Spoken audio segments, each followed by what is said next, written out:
besoin du peu que je trouve à donner, tout l'amour que mes yeux n'ont pas. Bien-aimés dans le Seigneur, bonjour. Je crois que c'est par la grâce de Dieu que je suis devant vous ce matin pour partager avec vous la parole de Dieu. Je suis le pasteur Boaz Mukomba, père d'une fille et marié avec une seule femme. Je veux qu'on puisse partager cette parole, vu le moment, le temps que nous sommes en train de vivre. La parole de Dieu nous indique et nous montre ce que nous devons faire et selon le temps que nous sommes en train de vivre. Aujourd'hui, je vais parler avec vous sur le problème, sur la fin du temps. Comment se préparer pour la fin du temps. On va lire dans le livre de Matthieu, dans le livre de Matthieu 24. Je vais commencer à lire à partir du verset 3. La Bible nous dit ceci. Il s'assit sur la montagne des Oliviers et les disciples vinrent en particulier lui poser cette question. Dis-nous quand cela arrivera-t-il et quel sera le signe de ton avènement et de la fin du monde? Jésus leur répondit, prenez garde que personne ne vous séduise, car plusieurs viendront sous mon nom, disant, c'est moi qui suis le Christ. Et ils séduiront beaucoup de gens. Vous entendrez parler de guerre et de bruits de guerre. Gardez-vous d'être troublés, car il faut que ces choses arrivent. Mais ce ne sera pas encore la fin. Une nation s'élèvera contre une autre, un royaume contre un royaume, et il y aura en divers lieux des famines, des tremblements de terre, et tout cela ne sera que le commencement des douleurs. Alors on vous livrera au tourment et l'on vous fera mourir. Et vous serez haïs de toutes les nations à cause de mon nom. Alors aussi plusieurs succomberont et ils se trahiront, se haïront les uns les autres. Plusieurs faux prophètes s'élèveront et ils séduiront beaucoup de gens. Et parce que l'iniquité sera accrue, l'amour des plus grands nombres sera refroidi. Mais celui qui persévérera jusqu'à la fin sera sauvé. Cette bonne nouvelle du royaume sera prêchée dans le monde entier pour servir de témoignage à toutes les nations. Alors viendra la fin. Seigneur, bénis cette parole. Je vais partager cette parole avec tes enfants en ce moment. Que ton nom soit élevé. Ouvre-nous l'intelligence pour comprendre qu'est-ce que tu veux enseigner à ton peuple au nom de Jésus. Amen. Bien-aimés, la parole de Dieu est là. Nous sommes en train de passer un moment très difficile. Il y a plusieurs personnes qui veulent savoir qu'est-ce qui se passe en ce moment. Il y a la peur qui est en train d'embraser tout le monde. Les disciples étaient avec le maître Jésus, avec eux. Jésus les a parlé de la fin du temps. Ils ont demandé au Seigneur pour savoir, Seigneur, dis-nous quand même quand cela arrivera-t-il.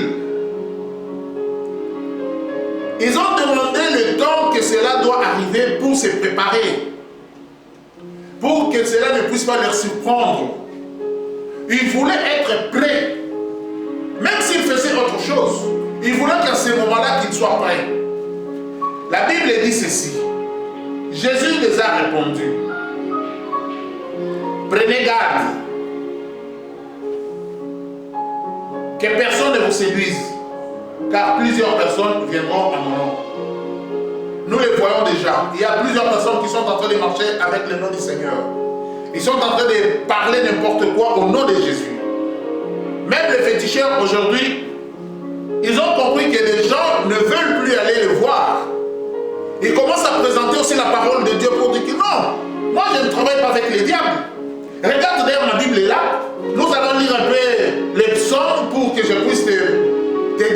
je dois faire. Il se camoufle dans la parole de Dieu. Donc c'est parmi les faux prophètes que la Bible est en train de parler ici. Il veut utiliser le nom de Dieu pour séduire plusieurs personnes. La Bible dit que vous écouterez, vous entendrez. On va parler de guerres. Il y aura des guerres par-ci par-là. Il y a des guerres. Aujourd'hui, il y a aussi des guerres par-ci par-là. Il y a des rumeurs de guerre. Tu pourras me dire que non, voilà. Il y a des rumeurs de guerre. Les guerres ont commencé depuis longtemps. Ce n'est pas aujourd'hui que tu vas me convaincre que c'est la guerre que la parole de Dieu est en train de dire. Bien aimé, la Bible se réfère à la nation d'Israël. La nation d'Israël devait d'abord, s'il y avait des guerres avant la nation d'Israël puisse être formée, cela ne comptait pas. Parce que ça va commencer à compter ne fût-ce que les jours où la nation d'Israël avait été établie. Et à partir de ce moment-là, l'horloge de Dieu commence à compter. Je vais vous dire ceci. Dans le terrain de football, plusieurs personnes qui entrent, les spectateurs, les fanatiques, ils sont dans le terrain. Donc ils sont au stade. Ils peuvent mener leur sifflet. Mais le seul sifflet qui est plus important pour les joueurs qui sont en train de jouer, c'est celle de l'arbitre. Quand lui siffle la fin du match, c'est la fin du match. Alors aujourd'hui, toutes ces personnes qui sont en train de se proclamer qu'ils sont des prophètes pour séduire les nations, non. Ce n'est pas le moment qui doit commencer à parler de cela. Une nation se lèvera contre une autre. Je ne vais pas aller plus loin parce qu'on n'a pas beaucoup de temps. Nous savons ce qui se passe entre la Palestine et l'Israël. Ils devaient rentrer, les peuples juifs devaient rentrer en Israël. Et ces conflits, jusqu'à présent, ça continue. Vous attendrez toujours qu'il y ait eu des morts chez les Israélites. Les Juifs ont fait ceci. Donc c'est là que ça va toujours continuer. Et nous devons savoir, la Bible est en train de nous montrer, et qu'après la guerre, d'abord nous devons savoir que la parole de Dieu doit être prêchée avant que la fin vienne. Mais toi, est-ce que tu t'es déjà préparé? Parce que d'ici là, Jésus revient bientôt. Il y a des guerres que nous allons entendre de par-ci par-là. Il y a des pestes que nous sommes en train d'écouter par-ci par-là. Parmi les pestes que nous sommes en train de voir, cette pandémie qui est en train de circuler dans le monde, tout le monde a peur. Tout le monde a peur de la pandémie plus que la parole de Dieu. Tout le monde, même ceux qui ne croient pas, ils ont peur de la parole de la maladie plus que de Dieu. Ils n'ont pas peur de Dieu. La maladie peut te tuer aujourd'hui et c'est fini. Mais Dieu, avec Jésus, tu auras la vie. Si tu reçois Jésus comme ton Seigneur, tu te prépares dans les conditions qu'il faut. Tu auras la vie. La Bible est en train de nous enseigner, de nous montrer. Nous devons nous préparer. Il y a certaines personnes aujourd'hui qui ne croient pas à la parole. Mais moi je vais vous dire, Dieu est là avec nous. Il est là, il est en train de te prêcher. Aujourd'hui le monde est envahi par le péché comme la Bible vient de le dire ici. Nous avons des gays de gauche à droite, des prostituées de gauche à droite, des chanvrères. Les gens qui sont en train de faire des mal de gauche à droite. Mais la Bible dit, mon frère, ma soeur, Dieu te connaît. Il t'appelle, viens, approche-toi de lui. Il veut te sauver. Il va te donner la vie. Parce qu'il a besoin de toi. Ne sois pas perturbé par la situation qui se passe dans ce monde aujourd'hui. Le temps est là pour que nous puissions nous convertir. Dieu a besoin de toi. Approche-toi de la parole de Dieu. Regarde le monde comme quelque chose qui restera en arrière. Mais la Bible dit, si tu crois à la parole de Dieu, si tu crois au Fils de Dieu, que Jésus est le Seigneur et le Sauveur, il va te sauver. Il est en train de frapper à la porte de ton cœur. Le livre d'Apocalypse nous dit, il frappe à la porte de ton cœur. Apocalypse 3, verset 20. Mais voici, je suis à la porte. Je frappe. Si tu entends ma voix et que tu ouvres la porte de ton cœur, j'entrerai, je mangerai avec toi et toi avec moi. Il te prépare. Jésus a dit, je vais au ciel, je vais préparer une place pour toi. Même si tu es malade, même si tu es dans la souffrance, même si tu es dans le chômage, il est allé préparer la place pour toi. Ce n'est pas pour ce monde ici, mais c'est pour le ciel. Prépare-toi pour rencontrer ton Dieu. Il est là pour toi. Il va agir dans ta vie, en ta faveur. Il te demande seulement de le recevoir comme ton Seigneur et Sauveur. Il est prêt de te sauver. Mais qu'est-ce que tu fais? Où tu es? Tu veux encore rester dans le monde? Il est temps, mon frère. Dieu vient de sonner dans ton cœur. Il veut que tu puisses te convertir. Il veut que tu puisses lui donner ta vie. La Bible dit dans le livre de Jean chapitre 1 verset 12, si tu crois,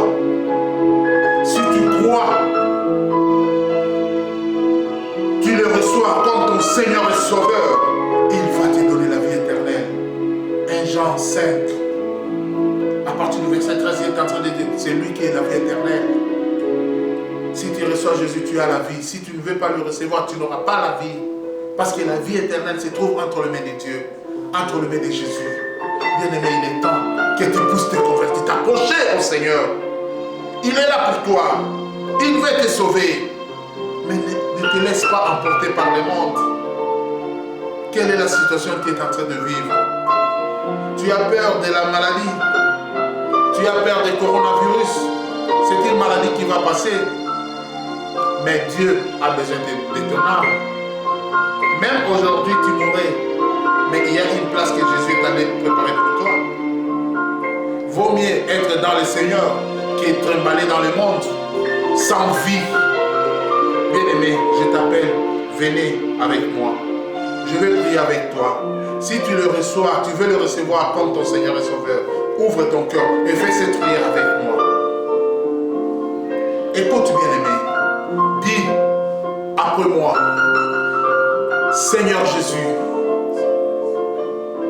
je reconnais que je suis pécheur. Je viens auprès de toi. J'ouvre mon cœur. Je te reçois comme mon Seigneur et Sauveur. Entre dans mon cœur. Dirige ma vie. Pardonne mes péchés. Merci pour le pardon de péché. Merci Jésus de m'avoir sauvé. Bien-aimé, Dieu connaît l'attitude de ton cœur.